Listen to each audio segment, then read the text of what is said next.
Hello and welcome to the Code Vibing channel. In today's video we'll be looking at C# 101, an introduction to programming. In this video you will learn the essential tools you need to begin coding in the C# programming language. As well as learning those essential tools, by the end of this video you will have written a couple very basic preliminary programs in C#. So without further ado, let's get started. Firstly, I'm going to be using Visual Studio for everything done in this video. Visual Studio is an IDE, or integrated development environment, in which C# is primarily used. You can also use Visual Studio Code, which is free and easy to install. And here's a look at Visual Studio. So if you follow along with me, you can follow along in either Visual Studio or Visual Studio Code. It doesn't really matter. Let's move on to our agenda for today. So we're going to look at the building blocks here of programming in C#. The first thing we'll look at is variables. We'll then look at types of those variables. We'll look at functions and methods, operators, conditionals, and we'll move on to loops at the end. So what is a variable? The easiest way to explain a variable is it's a bucket that holds some value. And then later on you can dump out that value somewhere else in your code and utilize whatever variable name is as equivalent with that value that is being stored in there. A variable declaration expression, which we can see here, has three major parts. First, at the beginning you have your data type. In this case we have an int or integer data type. You'll have your variable name. Here we have age as our variable name. And then we have the value that is being stored in that variable. Also, we have the assignment operator here, which is just a single equal sign, and it ends with a semicolon. So that's the anatomy of a basic expression. This is similar to mathematics. In mathematics, we have expressions as well. Like here, we have an algebraic expression. This algebraic expression, we can see that there's 3x minus 4 equals 11. Our variable in this case is x. And if we solve for x in this algebraic expression, we can then find what value is being stored in x. So you can think about x in mathematics as equivalent to being the same as age in this variable name here. So we'll move to our code window here quickly just to show this in action. You can do int, then you can say age is equal to 20.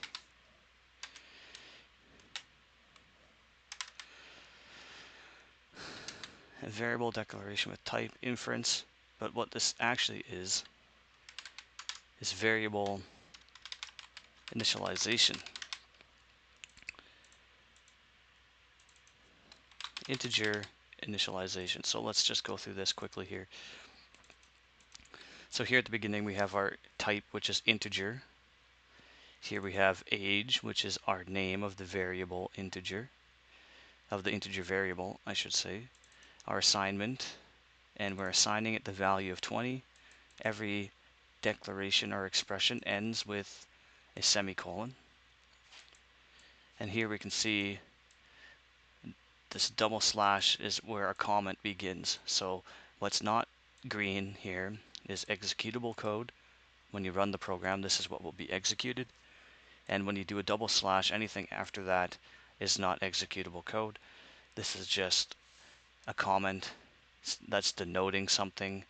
You're going to want to use these throughout your code to either remind yourself of what you're doing, or if you're working with collaborators, to tell them what you were doing, especially in more complex code blocks. But we'll go back into that a little more complexity later in this video. So let's look at what are data types. A data type describes the type of data that is stored within the associated variable. Data types can be numeric, Boolean, character, or character array, or even byte data. We will stick to the basics for the purpose of this video. So we can see here that we have some of the more basic data types. in this little table here. The first one we already discussed, which was the integer or int type. It has 4 bytes, and this stores whole numbers from approximately -2 billion to +2 billion. Now those seem like big numbers, but if we were talking about calculating how many stars are in the galaxy or something along those lines of massive numbers, you may need a larger number than that. So you might use a long instead, which has 8 bytes instead of 4 bytes. It also stores whole numbers, but in a much larger data. You have much more room to store numbers inside of a long than inside of an int. And we have a similar idea here with the float and the double. A float stores fractional numbers sufficient for storing 6 to 7 decimal digits, while a double, which is 8 bytes instead of 4 bytes, stores fractional numbers sufficient for storing 15 decimal digits. Doubles are used more often in C# than floats, even though you probably don't need that level of specificity with how many decimal digits you're going, that level of precision, I should say. And to explain why it's called a float in mathematics, when you have a decimal point, sorry, that moved to the next slide there. When you have a decimal point in mathematics, everything after the decimal point is considered floating points. So that's your floating point, and this is double the size in bytes of a regular floating point, which is why it's called a double. Next we have a Boolean, which stores true or false values. So a Boolean is only 1 byte because it only has 2 states that it can exist in. It's either true or it's false. There's no other possible state instead of a Boolean. Booleans are used a lot in evaluation, and we'll look at them extensively inside of both the conditionals and the loops section of this video. Next we have char, which stands for character. This is what a character variable is, which is 2 bytes per character, and this stores a single character or letter. It can also be alphanumeric or any other character, such as an exclamation mark or any other punctuation mark, dashes, any character within a specific character set. And a string is called a string because it's a string of characters in a row, so multiple characters in a row. And each one of those characters, again, is 2 bytes, so 2 bytes per character. It stores a sequence of these characters surrounded by double quotes, whereas one character is surrounded by single quotes. So we'll come back to our coding window here, and we're just going to show how to initialize each one of these types.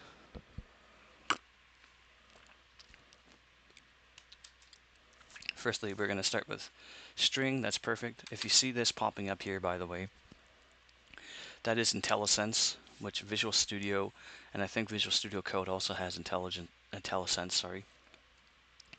IntelliSense is basically trained on billions and billions of examples of code, and it makes code suggestions on what it's most likely going to be next in your code, similar to the way that predictive text works on a cell phone. AI is also included in this whole process now. You can use Copilot inside of your IntelliSense, but I don't have Copilot turned on right now. This is just purely IntelliSense making suggestions. Sometimes they will be correct and you'll want to go with it. Other times, if you see something that doesn't make sense and I erase it, just ignore it. That'll happen to you as well.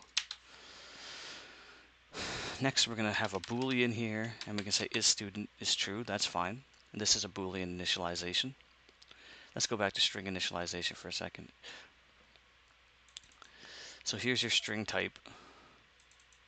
Here's your name of that string, which is name, which is kind of confusing. But we'll say this value, Alice, is now being stored in the variable name. And then, of course, everything ends with a semicolon. Here we have a Boolean is student, and the difference with a Boolean is that in a lot of cases when you're starting a new program, you're going to want to do something like this, where you'll have 0 or a blank value stored because you're going to be operating on it later, and you don't want to accidentally have some numeric value or some string in here and then that getting confused, even though newer languages like C# don't really suffer from the same memory limitations and problems like original C did suffer from. You still probably want to initialize with some kind of 0 value or empty strings, for instance. But with a Boolean is student here, we have to set it to either true or false off the bat, because there's only two states that it can exist in. So it must be one of those two states, and this will be very important for conditionals down the line, as well as when we get into loops for evaluating a Boolean expression to find, is it true or is it false? We'll get into that when we get into that. Lastly, we're going to look at a double type, and we can say double height, that's fine. And this is initializing a double, which is, again, a floating point type. It has decimal points, and here it just says 0.0.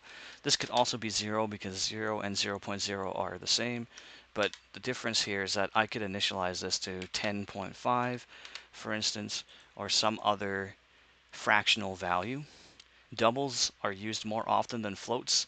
If I wanted to use a float here, you'll see that it gives me a problem. This is because it expects an f here to be literal. And to avoid all that nonsense of using literal floats, we just use doubles in C#, even though it's a lot more room than you'll probably need with the size of how many decimal places we can go after that decimal point.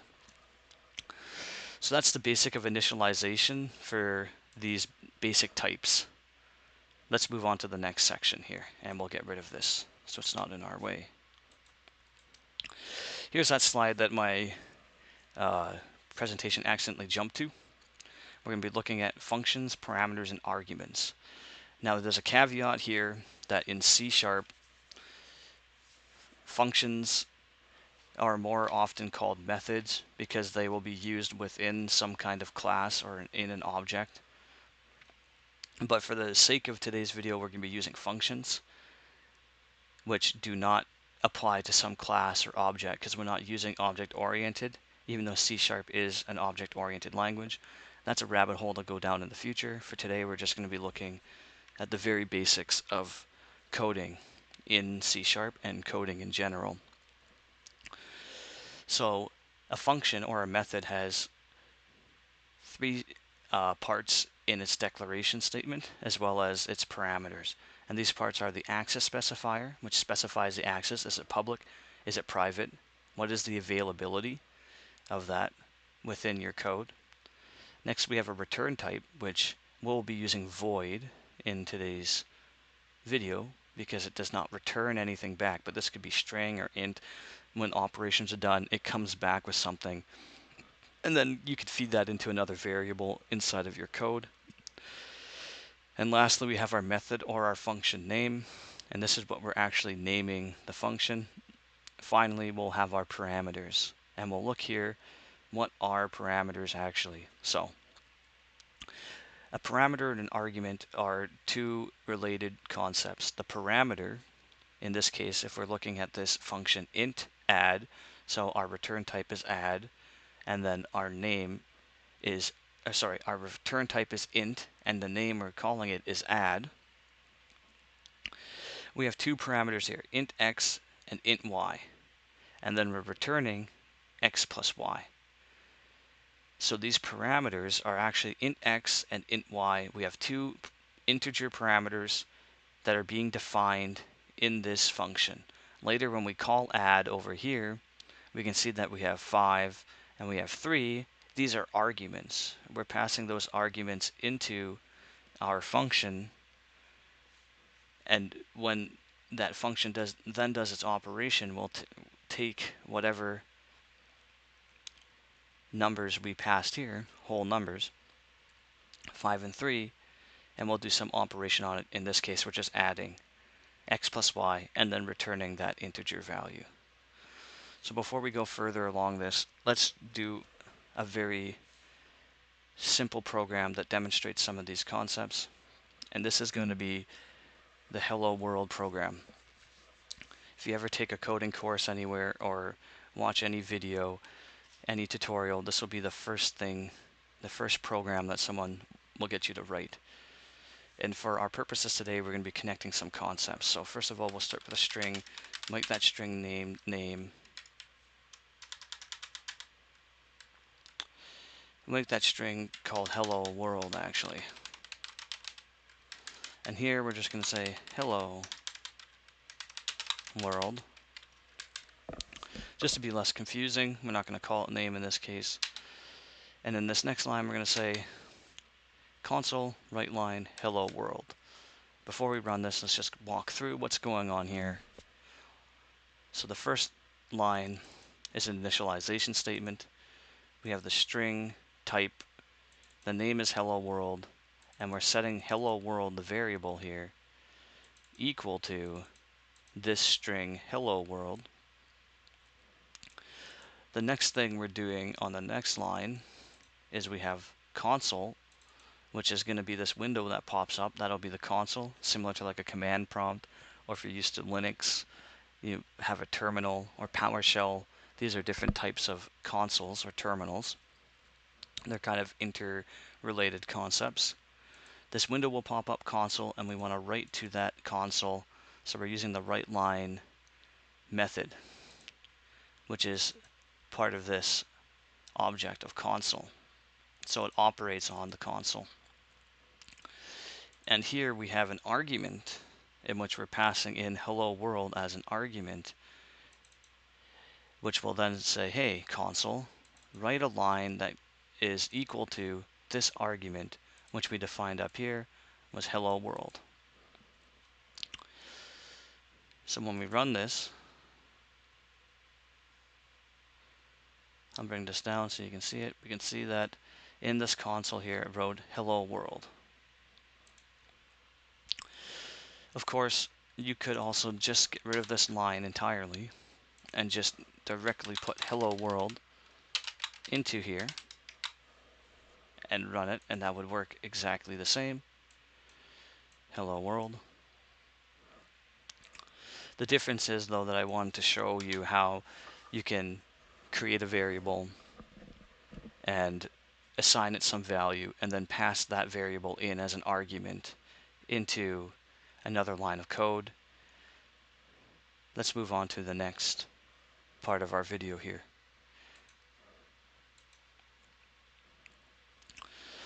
So we're going to look at some operators. What are operators? C# operators are special symbols that perform operations on variables or values, known as operands. They are fundamental to the language and are categorized based on their functionality. What does that mean?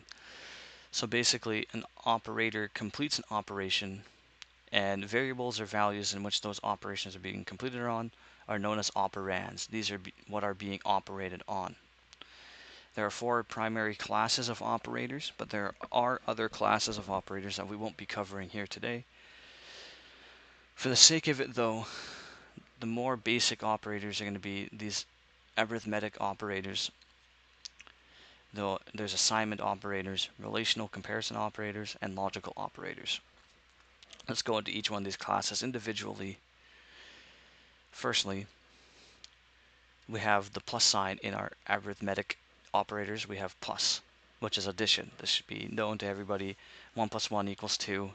That would be an addition operator, so I can be like value plus value equals something. Or we can say variable is equal to something plus something. Conversely, we have subtraction operator, which is the minus sign that everybody is used to. When doing multiplication in C#, you're going to use the star operator, and this is common across basically all programming languages. So I can be like variable is equal to A times B, for instance. And conversely to that, we also have the division, which is signified by a /. And this is basically denoting as if I had a fraction, what the numerator and denominator, or what I'm dividing by, what the divisor and the dividend. Next we have here our modulus operator, which is very interesting. So I do a division calculation and I get back the remainder of that division calculation. And this can be used for the most common thing that I see used all the time in teaching these concepts is figuring out if something is even or odd by using a modulus of 2. If you get something back and it's the modulus of 2 is true, then it's an even number. If modulus of 2 is false, then it's an odd number. So that's an example of the modulus operator. Here we have plus plus, so if you have two pluses together, this means to increment or increase the value by 1. And also conversely to that, we have minus minus, which is to decrement or decrease the value by 1. You'll see this a lot, especially when iterating. You're going to want to iterate one step at a time, go through the loop one more step at a time, for instance. And you will see plus plus used in a lot of cases, as well as decrementing. You might want to, every time I go through a loop, I might want to subtract a number by 1. Then I will use decrement in that case, for instance. So those are the basic arithmetic operators.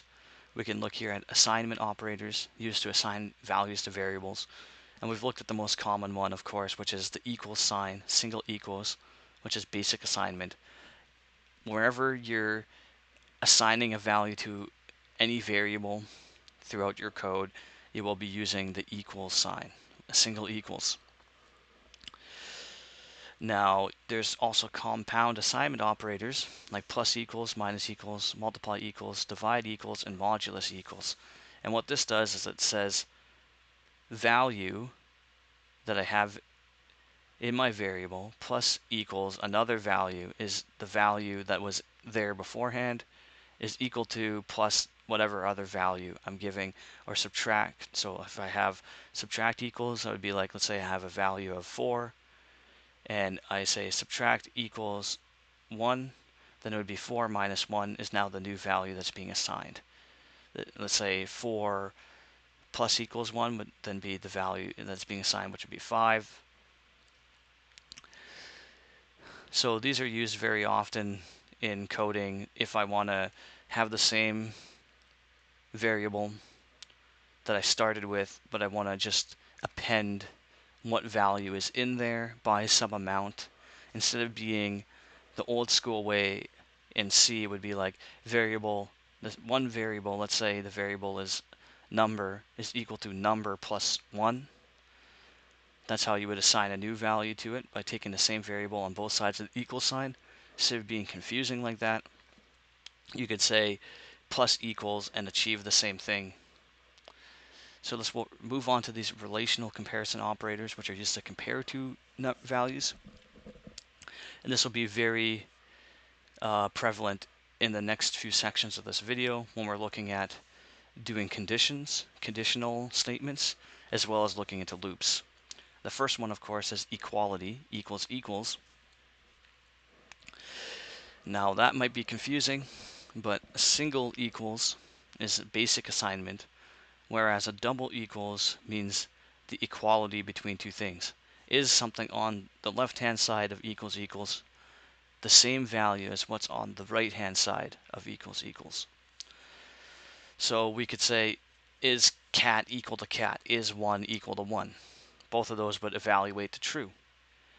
Conversely to that, whenever you see an exclamation mark before something, that means not this.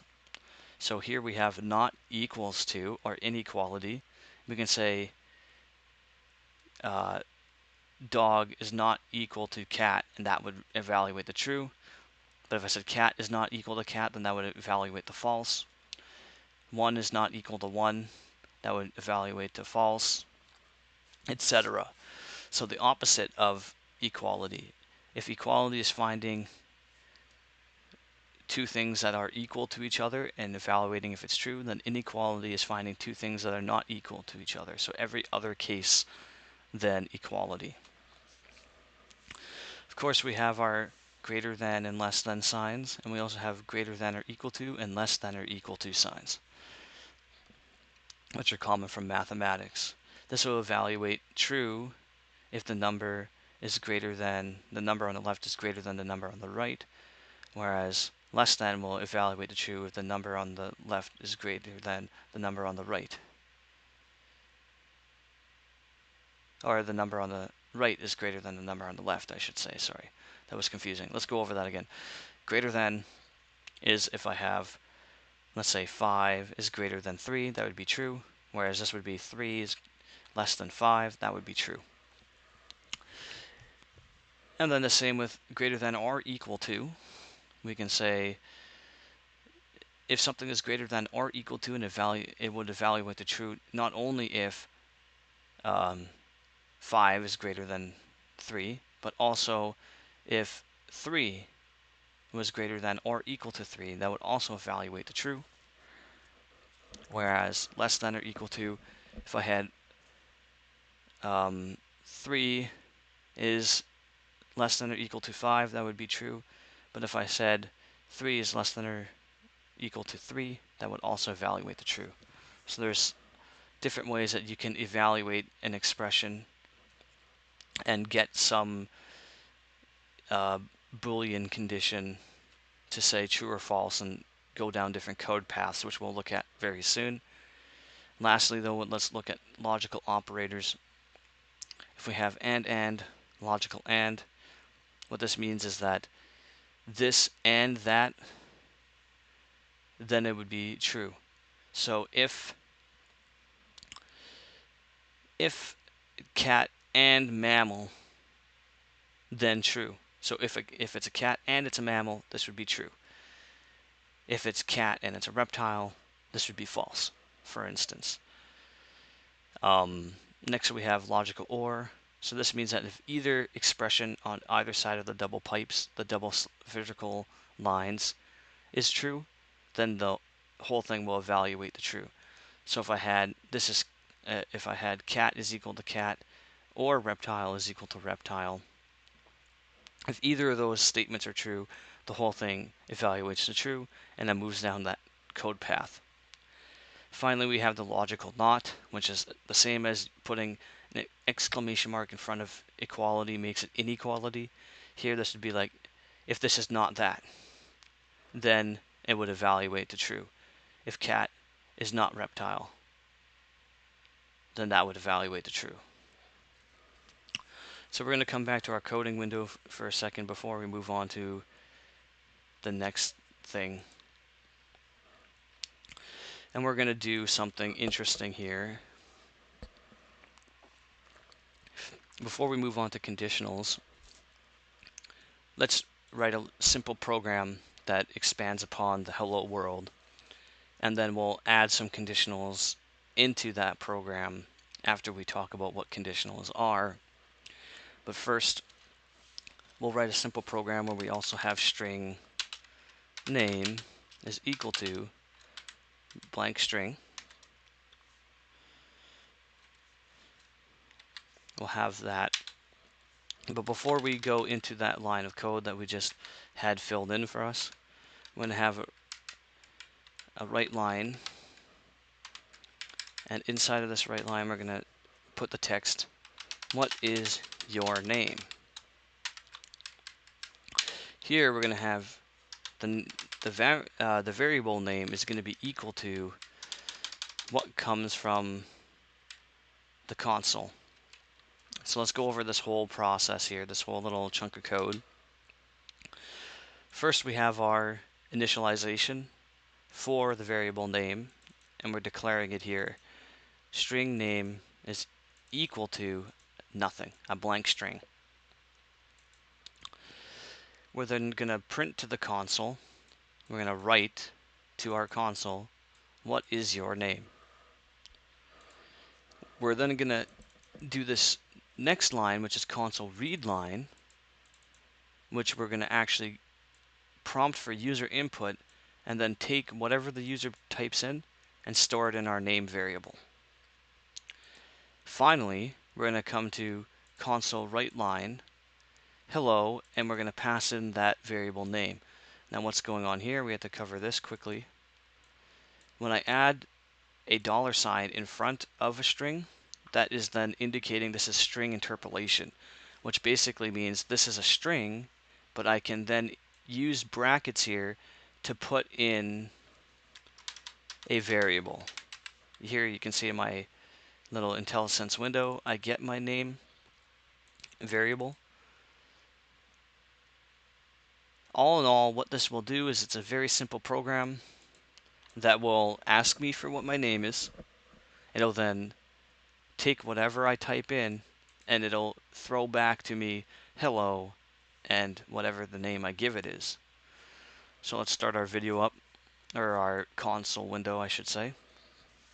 Sorry. What is your name? I'm going to type James, and it's going to say hello James. So you can try this program out for yourself. Let me get rid of this window here. And we're going to come back to our presentation now because we're going to go into conditionals. And then we'll use conditionals to expand on that same program again. Firstly, let's get into what is a conditional. In C#, if, else, if, and else statements are used for conditional execution of code blocks. They allow a program to make decisions and execute different code paths based on whether certain conditions are true or false. So we can see here we have our beginning of our if-else thing. If condition 1 is true, yes, do this statement. If no, skip to the next one. If condition 2 is true, then we do this statement.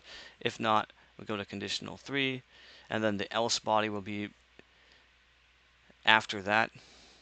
So this is a little flow chart of how an if-else statement or an if-else statement might work. Here we can say if this condition, which will use Boolean expressions to evaluate, then execute this code. So what does that mean?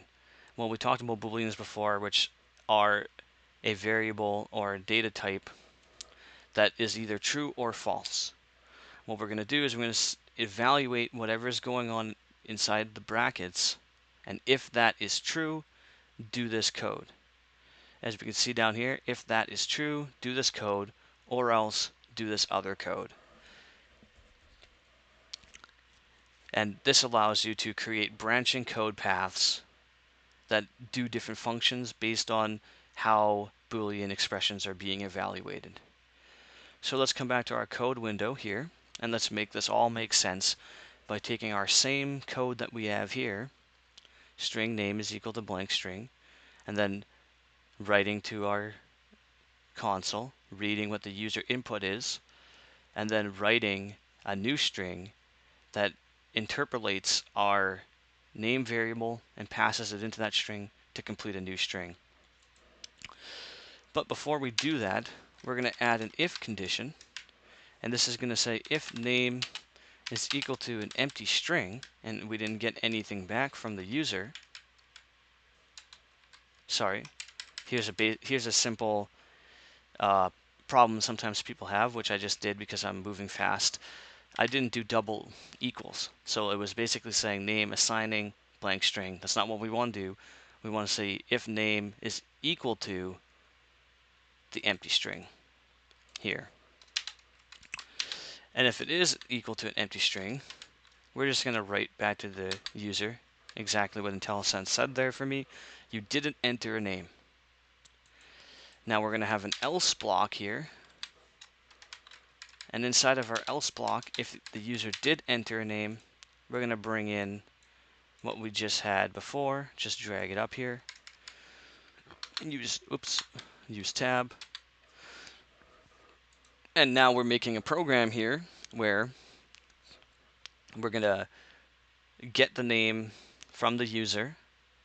If nothing is typed, then we'll write this instead and end the program. You didn't enter a name, end the program. Else, we're going to do our little string interpolation with the name variable and then end the program either way. So we'll try the first case where what is your name? I'm just going to press enter, not enter anything, and it'll say you didn't enter a name. We'll try running that same program again and bring this down into our window, and I'll type James, And I'll say, hello, James.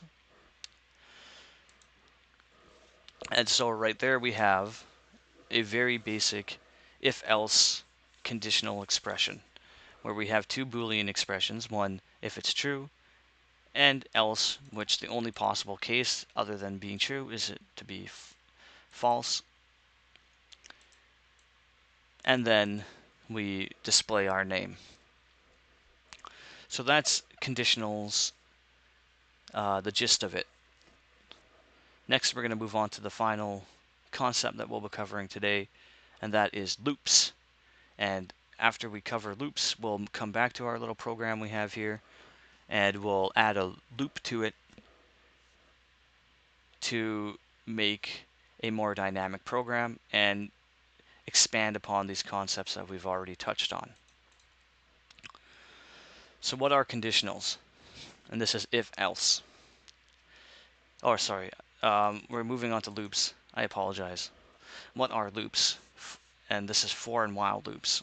My thing didn't move. It took a second to refresh. Let's move on. C# provides several types of loops to repeatedly execute a block of code, which helps automate repetitive tasks and process collections of data efficiently. The main types are a for loop, a for each loop, a while loop, and a do while loop.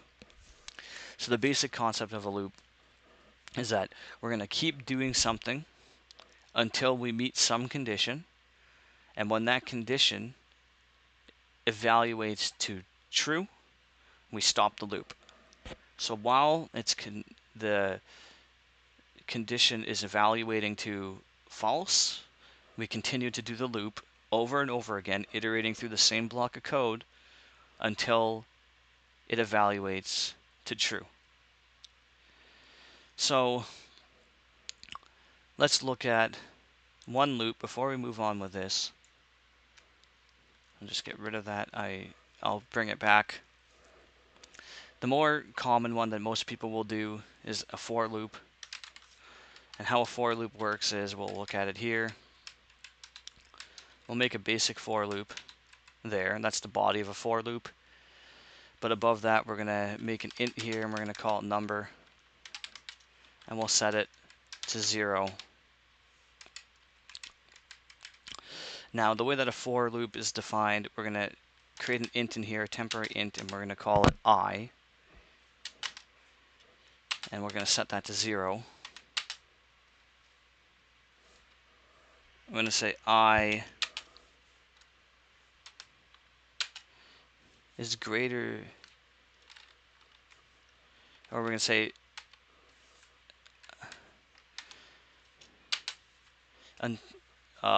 while I is less than 5, we're going to say I plus plus. And so what this is going to do here is we're creating a temporary integer variable here just called I, and we're going to set that initial value to 0. We're going to say while I is less than 5, increment the value of I by 1. And oops, sorry. And then inside of here, we're just going to say number plus plus. That's exactly what I want. And I'm going to say console right line, and I'm just going to say number.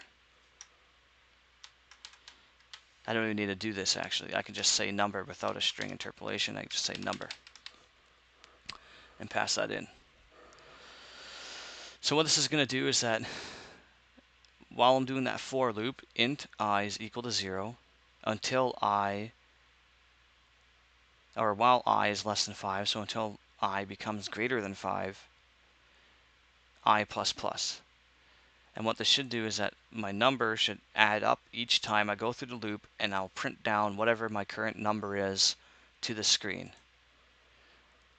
And when I run this, we can see here that I have 1, 2, 3, 4, 5. So it ran successfully. Basically, I just added another number, another number, another number, another number until my condition was not true anymore. So that's a basic for loop. One more time to recap. Integer type, number is the name of my variable, assign it 0. Here we have another integer, which is just a temporary integer called I. I'm setting it to 0. I'm doing this until this condition is met, and I'm adding plus plus each time I go through it. While I'm in here, I'm just doing the same thing here. I'm just adding plus 1, plus 1, plus 1, plus 1, and printing that out to my console for each iteration of the loop. Now let's come back to this. And we'll finish up the video for today by turning this into a program that continuously reprompts me for my name until I provide the right answer, or until I provide it a name. And to do this, we're going to use a do while loop.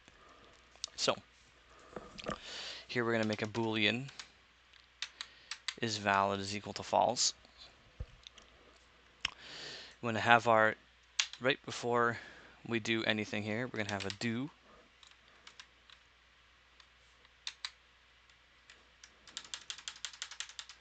And we're just going to go in here and we're going to say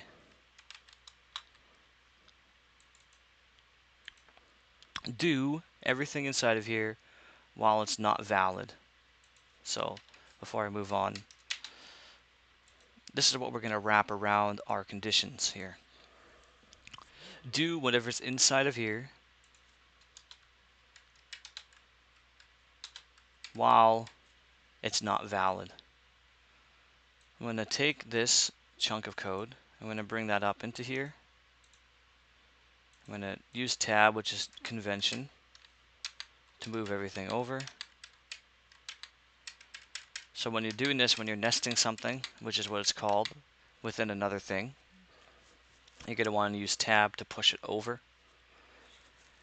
And each tab indicates a new layer of your nested code block. So I have a do while loop here, and within that I'm having an if else condition with two different branching code paths.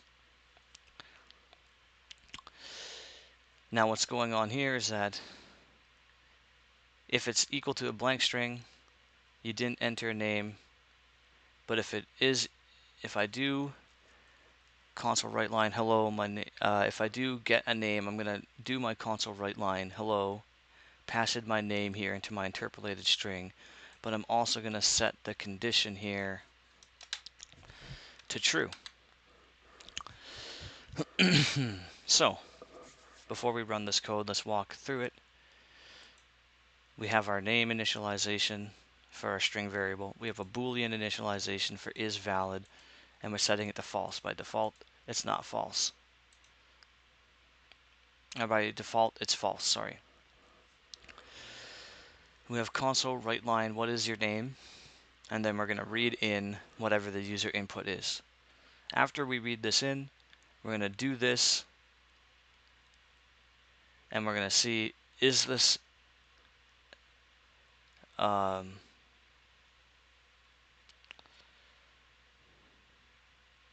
sorry, I think I have to bring this down there too. Give me a second. I'm going to want to keep reprompting, so I'm going to move this down into here. Okay, this makes more sense. So back to the top. String name is equal to blank. Bool is valid is equal to false. I'm going to write to the screen, what is your name? We're going to start our do while loop, and we're going to ask, what is your name? Or we're going to try to get user input for what your name is and set it to the name variable. If this is blank, I'm going to say you did not enter a name.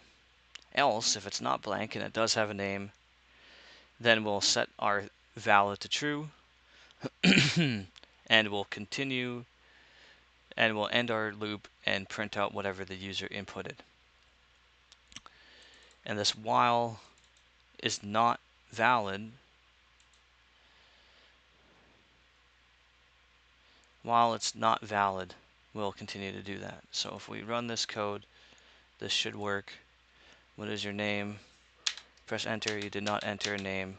But now if I type in James, it'll say hello James. and it'll exit. So here's a basic what's going on in any kind of runtime.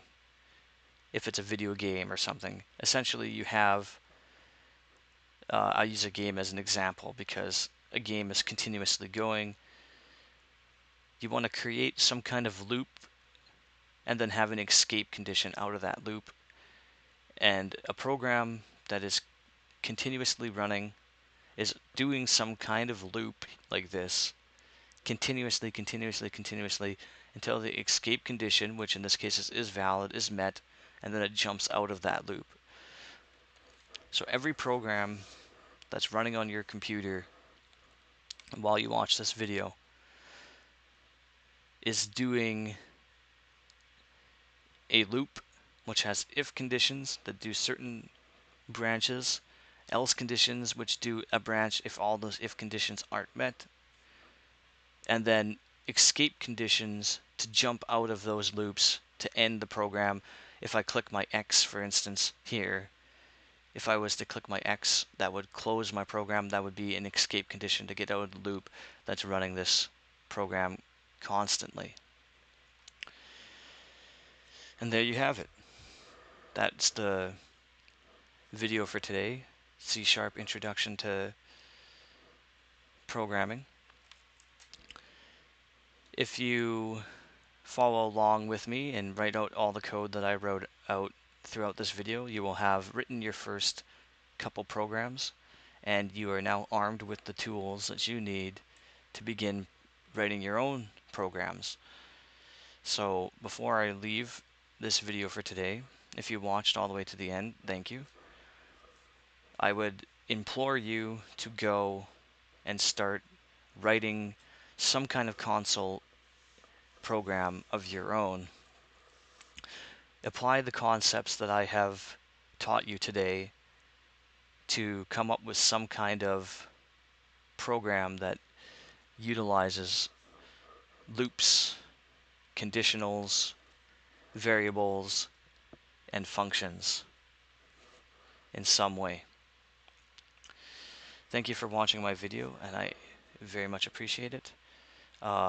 Tune in next time for part 2. We'll be looking at more complex coding concepts. I also plan to do Python videos, JavaScript and web dev videos, diving into stuff like .NET MAUI, ASP.NET. And thank you. That's all for today. Bye-bye.